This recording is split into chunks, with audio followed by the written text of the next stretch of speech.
Okay, welcome to session 3 on Citibank, New York.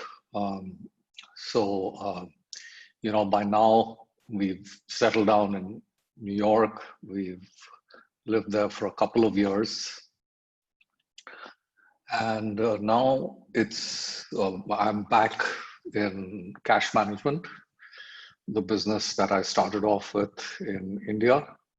Except now I'm at the head office and have global responsibility. Now, the business part that I have responsibility for is for the financial institutional business.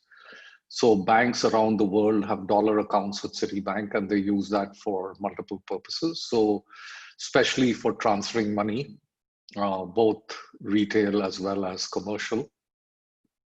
So this could be a person, say, in Thailand who is actually from Mexico, and they want to transfer some of their money, which they're earning in Thailand, back to Mexico. So they go to their bank in Thailand, who has an account with Citibank, and the transfer is done via US dollars to a bank in Mexico, and their family gets the money. So I was not running the whole business. I was only responsible for strategy and quality. And quality was a big focus at that time in Citibank. And we were all into the Six Sigma and 10x improvement and so on and so forth. So there was a project where all the businesses were supposed to do projects, and this was led at the corporate level.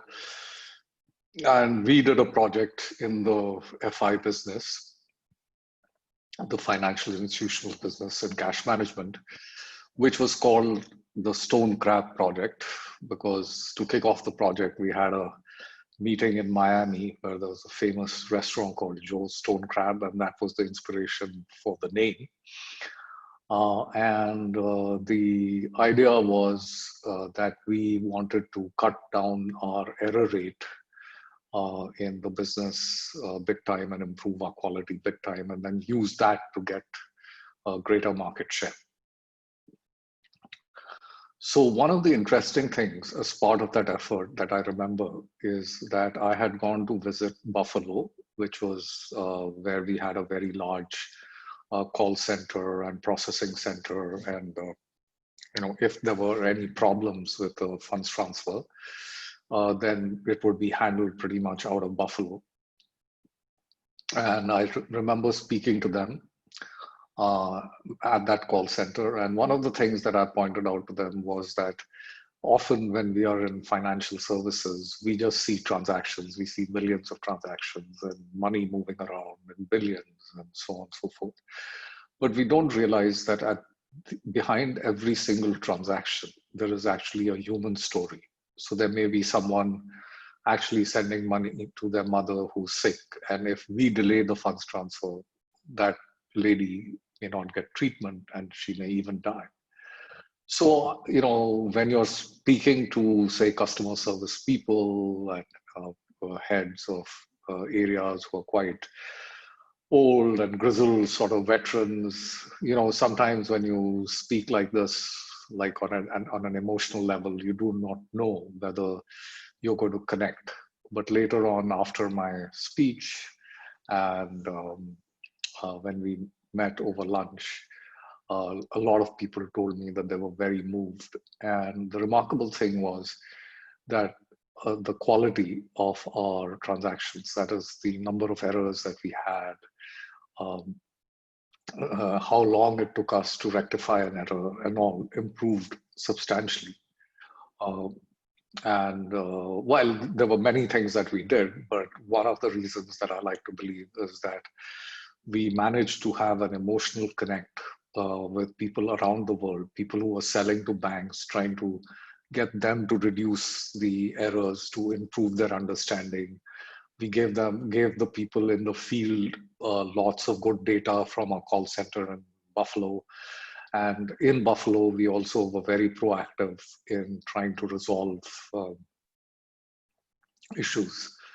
Now, this also gave me, I think there were at least 35 countries that I had to talk to occasionally to kind of motivate them get them going and so on and so forth. So it helped me manage a lot of things remotely because there was no way I could visit 35 countries. I did visit a few, and I had quite a hectic travel schedule, but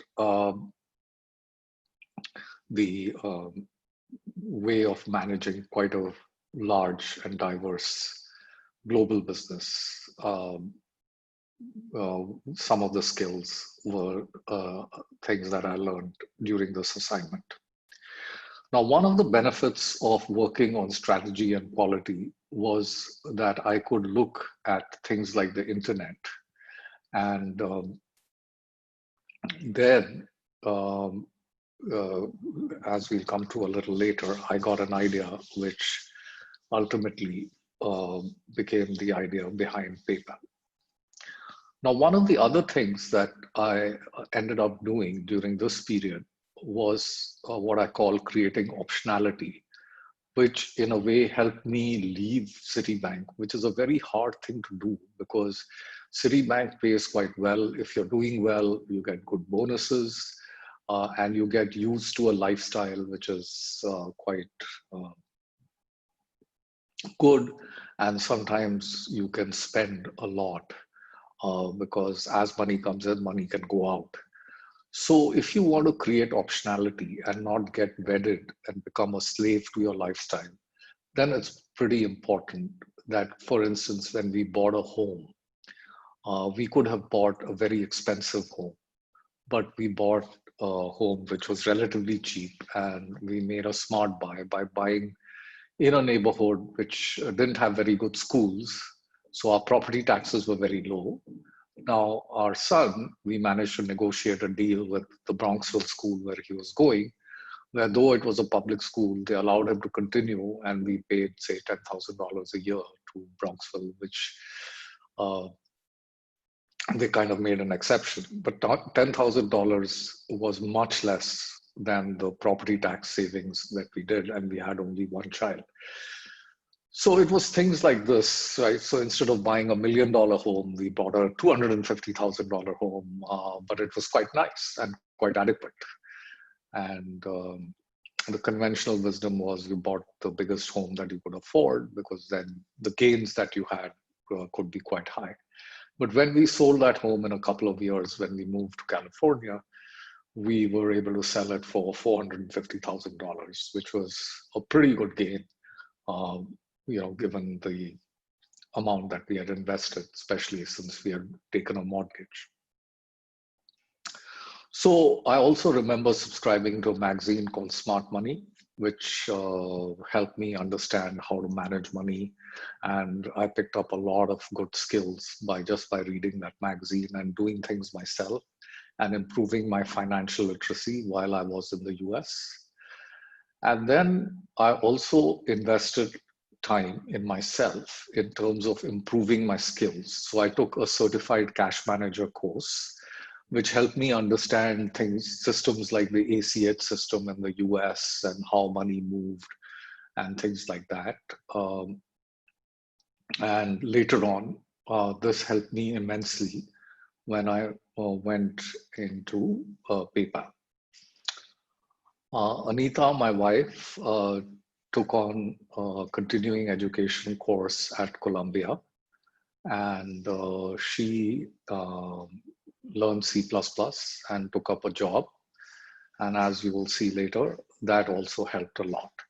So in other words, to cut a long story short, we managed to create optionality, which enabled us to make some bold decisions later on, which we'll talk about in the next session as the story continues. Thanks very much for listening to me.